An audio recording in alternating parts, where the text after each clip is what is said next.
அஞ்சலை அம்மாள் சுதந்திர போராட்டத்தில் தமிழ்நாட்டிலிருந்து பங்கு வகித்த பெண் போராட்ட தியாகிகளில் மிக முக்கியமானவர் அஞ்சலை அம்மாள்.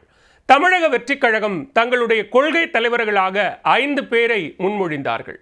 பெரியார், அம்பேத்கர், காமராஜர், வீரமங்கை வேலு நாச்சியார், அதற்கடுத்ததாக அஞ்சலை அம்மாள். யார் இந்த அஞ்சலை அம்மாள்? இவரை ஏன் மகாத்மா காந்தியடிகள் தென்னாட்டின் ஜான்சி ராணி என்று குறிப்பிட்டார் அப்படின்னு நிறைய கேள்விகள் இருக்கு.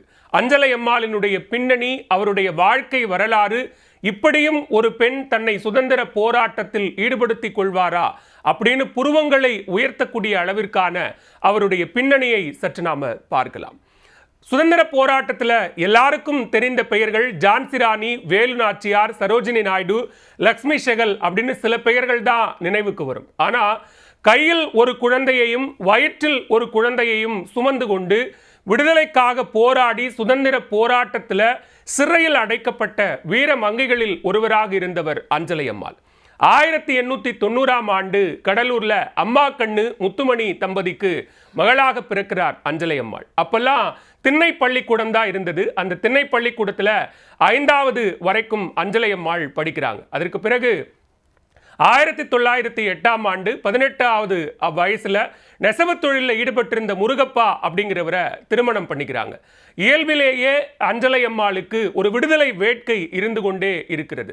திருமணத்திற்கு பிறகாக முருகப்பாவும் அஞ்சலை அம்மாளும் சென்னைக்கு வந்து விடுகிறார்கள். அப்போ 1900 காலகட்டத்தில் தான் ஆங்கிலேயரிடம் அடிமைப்பட்டு கிடந்த காலகட்டத்தில் சுதந்திர போராட்ட தியாகம் அப்படிங்கிறது மக்களிடையே ஊற்றெடுக்குது. போராட்டம் அப்படிங்கிற ஒரு வடிவமும் அப்போதான் தொடங்கப்படுது. மகாத்மா காந்தியினுடைய கொள்கைகளால் அஞ்சலை அம்மாள் பெருமளவு அப்போதே ஈர்க்கப்பட்டிருந்தாங்க. 1921 மகாத்மா காந்தியடிகள் மேற்கொண்ட ஒத்துழையாமை இயக்கத்தில் அஞ்சலை அம்மாள் முழுவதுமாக தன்னை ஈடுபடுத்திக் கொள்கிறார். 1857 சிப்பாய் கழகத்தின் போது சுதந்திரத்திற்கு எதிராக மிகப்பெரிய குரல் கொடுத்த சிப்பாய்களையும் பொதுமக்களையும் ஈவு இரக்கம் இல்லாம கொலை செய்து மரங்களில் தொங்கவிட்ட கொடூர அரக்கனாக இருந்த ஆங்கிலேய படைத்தளபதி கர்னல் ஜேம்ஸ் நீலுக்கு சென்னையில் ஒரு சிலை வைக்கப்படுது. அப்போ ரொம்ப வீராவேசம் அடையக்கூடிய அஞ்சலை அம்மாள் நீல்ஸ் சிலையை கோடாரியை கொண்டு சேதப்படுத்துகிறாங்க. இதனால் ஆங்கிலேய அரசால் கைது செய்யப்பட்டு அவர்கள் சிறையில் அடைக்கப்படுறாங்க. அஞ்சலை அம்மாள் மட்டும் சிறையில் அடைக்கப்படலை, அவருடைய 9 வயது மகளான அம்மா கண்ணுவும் சிறையில் அடைக்கப்படுறாங்க. அப்படி 9 வயது மகளோடு அஞ்சலை அம்மாள் சிறையில் அடைக்கப்படும் போது அவங்க நிறைமாத கர்ப்பிணியாக இருக்கக்கூடிய அஞ்சலை அம்மாளை வேலூர் மத்திய சிறையில் 6 மாதம் அடைக்கிறாங்க. அந்த சிறை தண்டனையில் வேதனையுற்று கிட்டத்தட்ட 1 மாத காலம் பரோலில் வந்து அவர்களுக்கு பிரசவம் நடக்குது. மகனை பெற்றெடுக்கிறார் அஞ்சலை அம்மாள். பிறகு 15 நாட்களில் கை குழந்தையோடு மீண்டும் சிறைக்கு போகிறார் அஞ்சலை அம்மாள். பல போராட்டங்களில் பங்கேற்கக்கூடிய அஞ்சலை அம்மாள் பல முறை கடுங்காவல் தண்டனை பெற்று மீண்டும் மீண்டும் சிறைக்கு செல்லக்கூடிய நிலை ஏற்படுகிறது. ஆனால் அப்பெல்லாம் அஞ்சலை அம்மாள் சோர்ந்து போகவே இல்லை. அவருடைய ஒட்டுமொத்த குடும்பமும் சுதந்திரத்திற்காக போராடுவது அப்படிங்கிற ஒரு முடிவுக்கு வராங்க.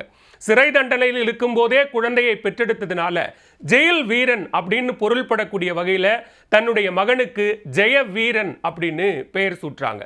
1931 சென்னையில் மகளிர் காங்கிரஸ் கூட்டத்துக்கு அஞ்சலை அம்மாள் தலைமை தாங்குறாங்க.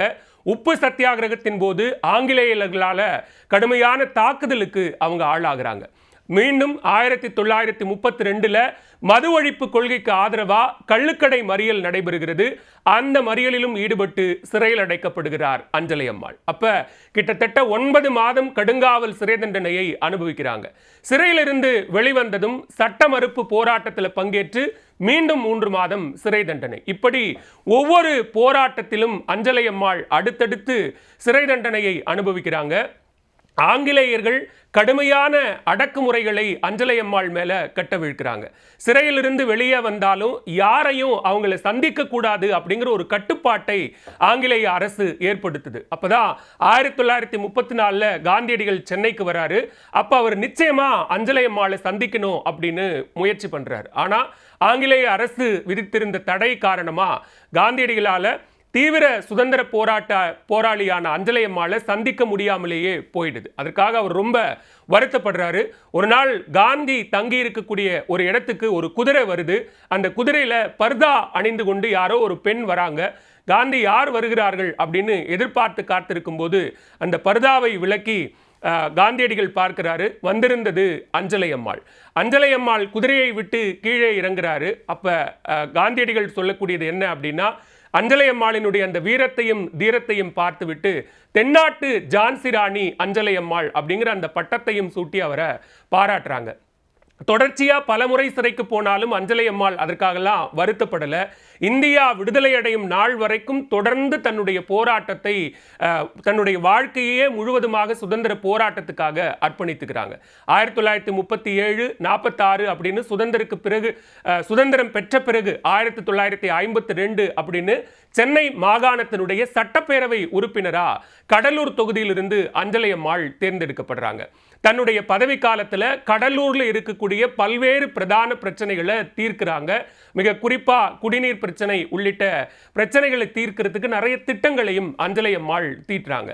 அது மட்டும் இல்லாம கட்சி பணிகளுக்காக பணம் இல்லை, செலவு பண்ணணும் அப்படிங்கிற ஒரு நிலை வரும்போது தான் தங்கியிருந்த வீட்டையே அடகு வைத்து அதற்காக செலவு செய்கிறாங்க அஞ்சலை அம்மாள். ஒரு கட்டத்தில் வீடும் ஏலத்துக்கு போயிடுது. அதற்கு பிறகு கட்சிக்காரர்களும் அவருடைய நலம் விரும்பிகளும் சேர்ந்து வீட்டை மீட்டு கொடுத்து மீண்டும் அஞ்சலை அம்மாள் அதை கட்சிக்காக செலவு பண்ணிடுவாங்க அப்படின்னு சொல்லி அவரோட மகன் பெயர்ல அந்த வீட்டை எழுதி வைக்கிறாங்க. கடைசி காலத்தை முட்லூர் கிராமத்தில் தான் தன்னோட மகனோட அஞ்சலை அம்மாள் கழித்தாங்க. தன்னுடைய 71வது வயதுல அஞ்சலை அம்மாள் உயிரிழந்துடுறாங்க. இதற்கு பிறகாக தற்போது அஞ்சலை அம்மாளுக்கு பல்வேறு சிறப்புகளை அரசு செய்து வருகிறது. கடலூர்ல அவருக்கு ஒரு திருவுருவச் சிலை அமைக்கப்பட்டிருக்கிறது. முதுநகர் காந்தி பூங்காவில் முழு உருவச் சிலை அமைத்து மணிமண்டபம் கட்டுவது அப்படிங்கிற அந்த நடவடிக்கையும் எடுக்கிறாங்க. இப்படியான ஒரு வாழ்க்கை வரலாறு இருக்கக்கூடிய அஞ்சலை அம்மாளினுடைய அந்த முழு வரலாறும் தமிழ்நாடு அரசினுடைய பாட புத்தகங்களிலும் சேர்க்கப்பட்டிருக்கிறது. இந்த சூழல்ல தான் சுதந்திர போராட்ட தியாகி தென்னாட்டு ஜான்சி ராணியாக இருக்கக்கூடிய அஞ்சலை அம்மாளை தமிழக வெற்றிக் கழகம் தங்களுடைய கொள்கை தலைவராக ஏற்றுக்கொண்டிருக்கிறது. அவருடைய நினைவு நாளில் நிச்சயம் தமிழ்நாட்டிலிருந்து ஒரு வீர பெண்மணியாக அஞ்சலை அம்மாளினுடைய வரலாறை நாமும் தெரிந்து கொள்வோம்.